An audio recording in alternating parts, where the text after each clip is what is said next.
PEGI 16. Sega. Total War combines turn-based strategy gaming with stunning real-time battles.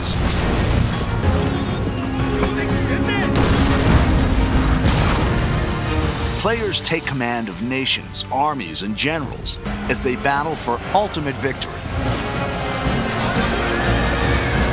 With breathtaking detail and unparalleled historical accuracy, Total War allows the player to recreate and change the course of history.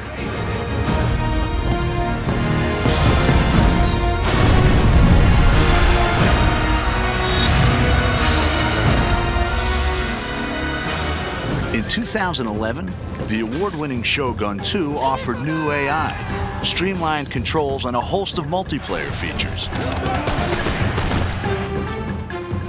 In the Fall of the Samurai standalone expansion, the Creative Assembly have created the largest expansion pack ever for a Total War game. It's taken us into areas we've never been to before with Total War. It's getting closer and closer to the modern era. I think it's exciting because it's the latest any Total War game has ever been to the modern day, the closest any Total War game has been to the modern day. And with that brings a lot of really interesting different game features, a lot of scope in terms of how fast the game moves and how quickly your armies are deployed across the map, how many different types of units are available. Set 300 years later than the original game, The Fall of the Samurai sees the clash of traditional samurai culture with the explosive power of the early modern world. It's the late 19th century, which means that it's got some of the most advanced technology seen in a Total War game. So you've got torpedo ships, off-field artillery, all that kind of stuff that actually makes it feel quite different from particularly Shogun 2, which is obviously set in the 16th century. This industrial age is the most recent period ever covered in a Total War game, offering new game mechanics to please and challenge fans. I mean, Japan actually started to build railways in this period or slightly afterwards. Railways on the campaign map have quite important strategic influence in that they allow you to move armies incredibly quickly. So as you capture more and more of the territory of Japan, you can move your armies around very effectively, and it's really important for bringing your best troops to the front. Fall of the Samurai doesn't require the original Shogun 2 game, and easy-to-follow tutorials will show new players how to command the action.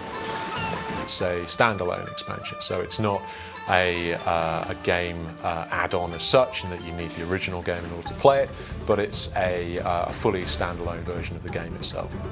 The game begins with the Boshin War in 1869, a dramatic turning point in Japanese history. The ruling shogunate is trading with the West, allowing new ideas to change Japan. Growing unrest ignites rebellion, which threatens to overthrow the shogun and restore the emperor to power for the first time in 600 years. The shogunate had ruled Japan for hundreds of years, since the time of Shogun 2. But people were getting more and more agitated as the shogunate kind of opened up Japan to foreign influence. And so there was a movement called Revere the Emperor, Expel the Barbarians. And it eventually sort of boiled up into full-blown rebellion where whole domains rise up and try and overthrow the shogunate. The player chooses a clan and decides whether to remain loyal to the shogun or to fight for the emperor. Every clan has their own unique strengths and challenges, civilian, diplomatic, or military. Each faction within an allegiance has its own clan trait, which gives it a very specific play style. Like you might have one who is more open to modernization or trade, in which case they'll have access to cheaper modern units, more money from trade with Western powers, or you may have some who are just the opposite.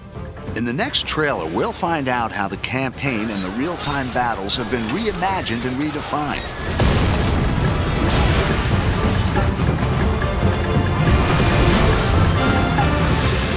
Fall of the Samurai is a whole new experience and an ambitious entry into the Total War series.